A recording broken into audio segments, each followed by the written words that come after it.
सहारा fish company Patan मित्रांनो 10/7/2026 वार शुक्रवारसाठी ताजा माल आलाय मित्रांनो, ताजा फ्रेश समुद्राचा बांगडा वगैरे आहे, पण धमाका मित्रांनो, धमाका लक्षात घ्यायचं, माल कमी आहे, लवकर या लवकर घेऊन जायचं, लक्षात घ्या। कटला मासा कटला बघू शकताय, एकदम फ्रेश आहे, 2.5 किलो 2 किलो साईजचा माल आहे, अखंड घेणाऱ्यासाठी अखंड, लक्षात घ्या 170 रुपये किलो, लक्षात घ्यायचं। हा सिलन मासा, सिलन बघू शकताय, ह्याला टाकळी म्हणतात किंवा शेंगळ म्हणतात, लक्षात घ्यायचं।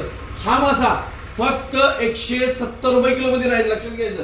हा चिलापी मासा, चिलापी फुल साईज, आता 150-200 रेट चालू आहेत, पण आपल्याकडे फक्त 70 रुपये किलो राहील, 70। तर लवकरात लवकर पाटण शाखेमध्ये यायचं आहे आणि हा व्हिडिओ आमच्या असंख्य ग्राहकांपर्यंत शेअर करायचा आहे, लाईक नक्की करायचं आहे, कमेंट्स मध्ये सांगायचं आहे, फॉलो नक्की करा। मासे खावानी मस्त राहा, धन्यवाद।